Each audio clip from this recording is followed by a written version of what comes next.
ఆదిలాబాద్ జిల్లాలో అధ్యక్ష పీఠం కోసం కాంగ్రెస్ లో తీవ్ర పోటీ నెలకొంది. కుర్చీపై కన్నేసిన కొంతమంది నేతలు ఎవరికి వారే క్యాంపు కార్యాలయాలను మెయింటైన్ చేస్తున్నారట. పార్టీ కార్యక్రమాలు కూడా ఎవరికి వారే అన్నట్టుగా నిర్వహిస్తూ ఉండడం కార్యకర్తలను అయోమయానికి గురిచేస్తోందట. అయితే డీసీసీ ఖాళీల భర్తీలపై అధిష్టానం దృష్టి పెట్టడంతో తెర వెనుక జోరుగా మంత్రాంగం నడుపుతున్నారట ఆశావాహులు. ఇంతకు ప్రధానంగా రేసులో ఉన్న నేతలు ఎవరు? జిల్లాలో రసవత్తరంగా మారిన కాంగ్రెస్ అధ్యక్ష పోటీపై హెచ్ఎంటీవీ రిపోర్ట్. ఆదిలాబాద్ జిల్లా కాంగ్రెస్ లో పొలిటికల్ దంగల్ నడుస్తోంది. ఓవైపు అధ్యక్ష పీఠం కోసం ఆశావాహుల మధ్య పోటీ, మరోవైపు పార్టీలో తమకు తగిన గుర్తింపు దక్కటం లేదని క్యాడర్ అసంతృప్తులు జిల్లా రాజకీయాలను హాట్ గా మారుస్తున్నాయి. 10 ఏళ్ల ప్రతిపక్షం తర్వాత అధికారంలోకి వచ్చినా క్షేత్రస్థాయిలో తమను పట్టించుకోవటం లేదని క్యాడర్లో తీవ్ర అసంతృప్తి నెలకొందట. ఆదిలాబాద్ పార్లమెంటరీ నియోజకవర్గంలో 7 అసెంబ్లీ స్థానాలు ఉండగా అందులో కాంగ్రెస్ గెలుచుకుంది కేవలం ఒకే ఒక్క సీటు. ఖానాపూర్ నుంచి వెడమ బొజ్జు పటేల్ ఏకైక కాంగ్రెస్ పార్టీ ఎమ్మెల్యేగా గెలుపొందారు. మిగిలిన 6 స్థానాల్లో 4 బీజేపీ, 2 చోట్ల బీఆర్ఎస్ ఎమ్మెల్యేలు విజయం సాధించారు. రాష్ట్రంలో కాంగ్రెస్ పవర్లో ఉన్న జిల్లాలో పార్టీని నడిపే బలమైన నాయకుడు లేకపోవటం, ఉన్నవాళ్లు కూడా పెద్దగా క్యాడర్ని పట్టించుకోకపోవడంతో కార్యకర్తల్లో నైరాశ్యం నెలకొందట. నామినేటెడ్ పదవుల్లో సీనియర్ నేతలకు తగిన గుర్తింపు ఇవ్వకపోవడంపై ఆయా నేతలంతా అధిష్టానంపై కినుక వహిస్తున్నారట.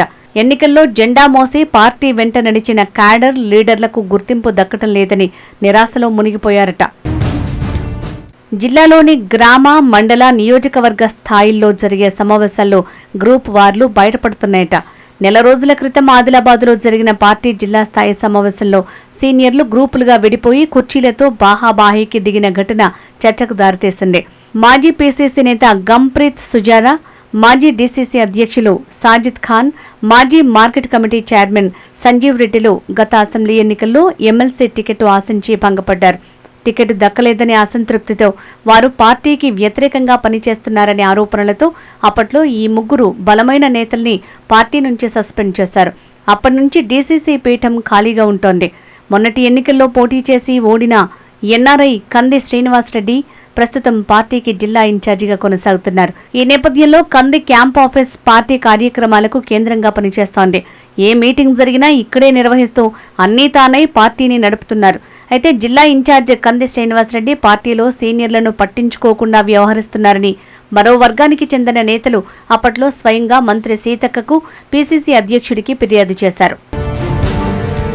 త్వరలోనే ఆదిలాబాద్ జిల్లా అధ్యక్ష నియామకం చేపట్టనున్న నేపథ్యంలో నేతల మధ్య తీవ్ర పోటీ పెరిగింది. సీనియర్ నాయకులు ప్రస్తుత జిల్లా సహకార బ్యాంకు చైర్మన్ అడ్డి బోజారెడ్డి పేరు ప్రధానంగా వినిపిస్తోంది. ఆయనకు 3 దశాబ్దాల రాజకీయ అనుభవం ఉంది. పార్టీ కీలక నేతలతోనూ బోజారెడ్డికి సాన్నిహిత్యం ఉంది. ఇతనితో పాటు మరో నేత కిసాన్ కాంగ్రెస్ రాష్ట్ర ప్రధాన కార్యదర్శి బోరంచు శ్రీకాంత్ రెడ్డి కూడా డీసీసీ అధ్యక్ష పీఠంపై ఆశలు పెట్టుకుని ప్రయత్నాలు సాగిస్తున్నారట. అలాగే మరో 2 నేతల పేర్లు సైతం ప్రధానంగా వినిపిస్తున్నాయి. తల్లమడుగు మాజీ జెడ్పీటీసీ గోక గణేష్ రెడ్డి, రైతు సంఘం నేత, DCCB bank director Baluri Govardhan Reddy పేర్లు కూడా తెరపైకి వచ్చాయి. రెడ్డి సామాజిక వర్గం నుంచే జిల్లా కాంగ్రెస్ అధ్యక్షులుగా ఎన్నిక కాబోతున్నారనే ప్రచారం జరుగుతోంది. వీరితో పాటు సామాజిక సమీకరణాలను దృష్టిలో పెట్టుకుంటే జిల్లా నుంచి గెలిచిన ఏకైక కాంగ్రెస్ ఎమ్మెల్యే వెడమ బొజ్జు పటేల్కు కూడా జిల్లా అధ్యక్ష బాధ్యతలు అప్పగిస్తారనే ప్రచారం సాగుతోంది. త్వరలోనే స్థానిక ఎన్నికలకు నోటిఫికేషన్ రానున్న నేపథ్యంలో ఎంత వీలైతే అంత తొందరగా పార్టీ జిల్లా అధ్యక్షుడి పేరు ఖరారు కానుందనే వార్తలు వినిపిస్తున్నాయి.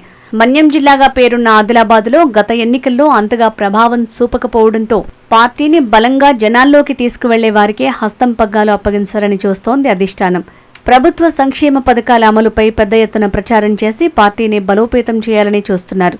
అయితే డీసీసీ అధ్యక్ష ఎన్నికతో పాటు నామినేటెడ్ పోస్టుల భర్తీ నేపథ్యంలో కాంగ్రెస్ ఆశావహుల్లో తీవ్రంగా పోటీ నడుస్తోంది. చూడాలి మరి ఆదిలాబాద్ హస్తం పగ్గాలు ఎవరికి దక్కుతాయో, ఎవరి ప్రయత్నాలు ఫలిస్తాయో.